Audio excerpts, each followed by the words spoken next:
Bonjour. Bonjour. Merci pour votre invitation, ça me touche énormément. Donc, est-ce que vous pouvez vous présenter très rapidement pour nos internautes?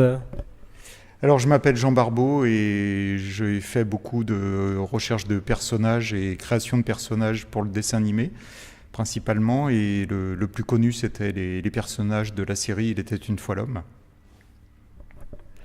Et moi, je suis illustratrice à l'origine et comme j'ai vécu et j'ai travaillé avec lui, du coup, je suis devenue aussi coloriste pour la plupart de ses BD et pour les dessins animés aussi, les décors.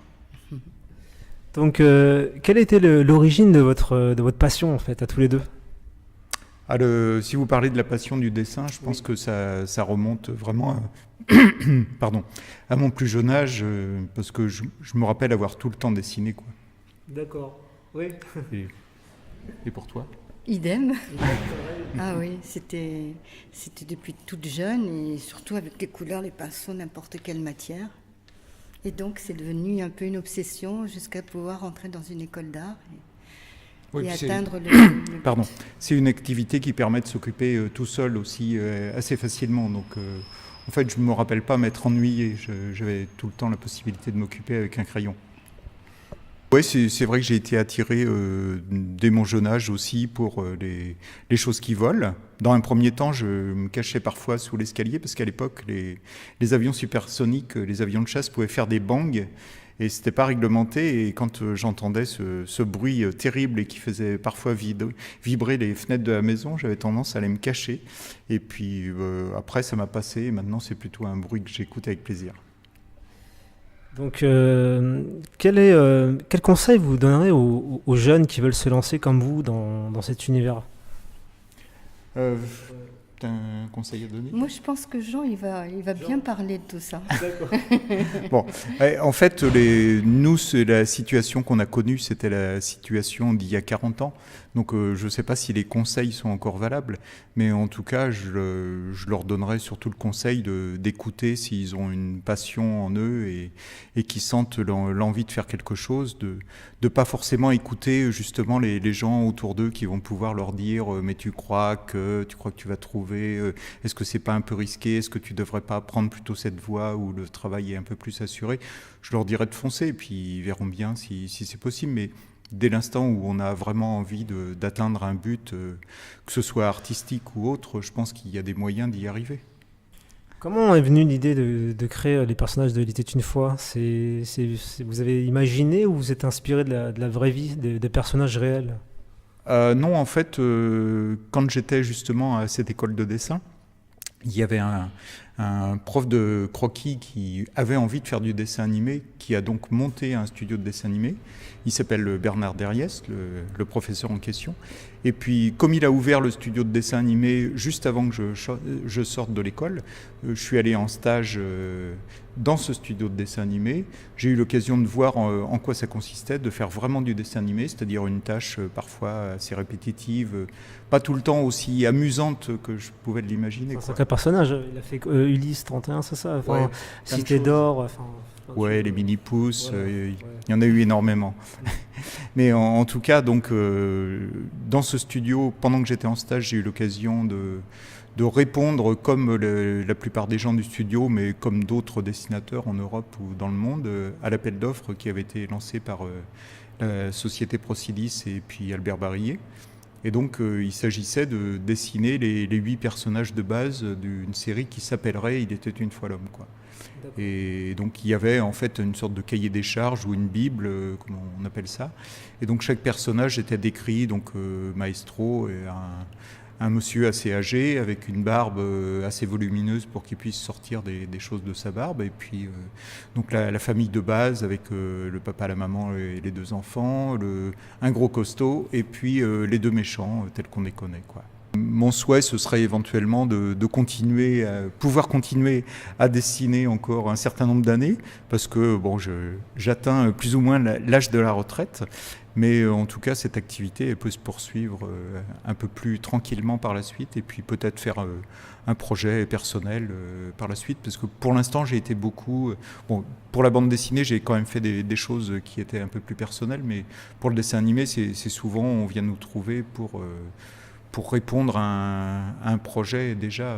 Bon, Il était une fois l'homme, c'est devenu un peu ma série aussi, puisque les personnages sont sortis de mon crayon, mais parfois sur d'autres séries comme Gadget ou autres, c'est vrai que c'était plus un travail de commande, quoi. Vous m'auriez fait un dessin animé, c'est ça, personnel? Non, pas forcément dans le dessin animé. Moi, je suis assez attaché à la bande dessinée ou à l'illustration parce que je suis assez individualiste. Donc, dessin animé, c'est plutôt un travail d'équipe. Donc, j'ai plutôt envie de faire un ou deux bouquins de plus avec soit des illustrations, soit une bande dessinée un peu plus personnelle, quoi, voilà. Cette année, c'est les 30 ans, c'est ça, qu'on fête de l'été une fois. Il y aura un événement, peut-être, je sais pas, un épisode spécial ou enfin quelque chose de prévu? C'est les 30 ans, mais pour la série Il était une fois la vie, parce que pour Il était une fois l'homme, on doit être plus près de entre 35 et 40 ans presque. Ouais. Donc la vie, eh ben, on a commencé à travailler dessus en 83 ou 84, et donc ça a dû être diffusé en 87. Donc. Et donc pour l'occasion, en fait, ils ont rajeuni un peu la série, c'est-à-dire qu'ils ont renumérisé, ils ont rescanné toutes les images de la série. Ça a permis de s'adapter au nouveau format des télés et puis de rafraîchir un peu les couleurs, donc ça c'était pas mal. Et puis après-demain, il y a un grand événement au Grand Rex à Paris, il y a un spectacle qui est basé sur Il était une fois la vie, donc avec certains personnages comme un gros maestro, une sorte de peluche géante. Ah ouais. Et puis je crois que je ne sais pas exactement en quoi va consister le spectacle, mais je crois que ce sera assez musical aussi. D'accord. Est-ce que vous avez un dernier mot pour nos internautes, un mot de la fin? Est-ce que tu as un dernier mot? J'ai pas commencé, je vais pas finir. Non, je remercie en tout cas. C'est peut-être l'occasion de m'adresser au public des séries qui a été surtout beaucoup plus nombreux que ce qu'on aurait pu imaginer. Moi, en fait, à l'époque où je travaillais sur les premiers épisodes de Il était une fois l'homme, j'étais juste face à ma table à dessin et une feuille de papier. Et petit à petit, lors de la première diffusion, on a vu qu'il y avait énormément de gens qui étaient touchés. Et après, on a vu que cette série était presque connue ou diffusée dans le monde entier. Donc c'était assez incroyable l'essor que ça a pris. Et là, 35 ans après, on se rend bien compte, en fait, où on est allé il y a 2 ans à Venise.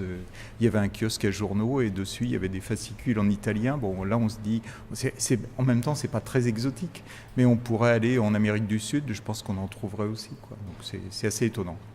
Puis ça continue, il y a une nouvelle génération qui regarde, ça s'arrête pas, quoi. C'est génial, quoi. Ça réunit pas mal de générations, quoi.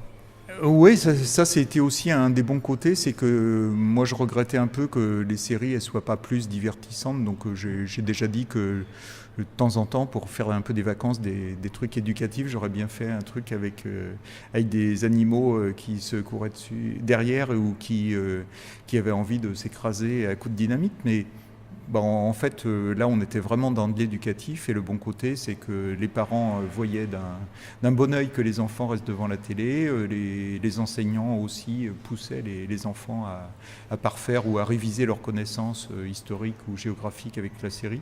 Donc, du coup, on a été bien vu par tout le côté éducatif et ça, c'était un gros plus aussi, quoi. Puis moi, ça m'a fait réviser plein de trucs. Ouais, vous n'êtes pas le seul, hein, nous aussi. Je vous remercie en tout cas à vous deux et plein de bonnes choses encore et encore. Merci à vous.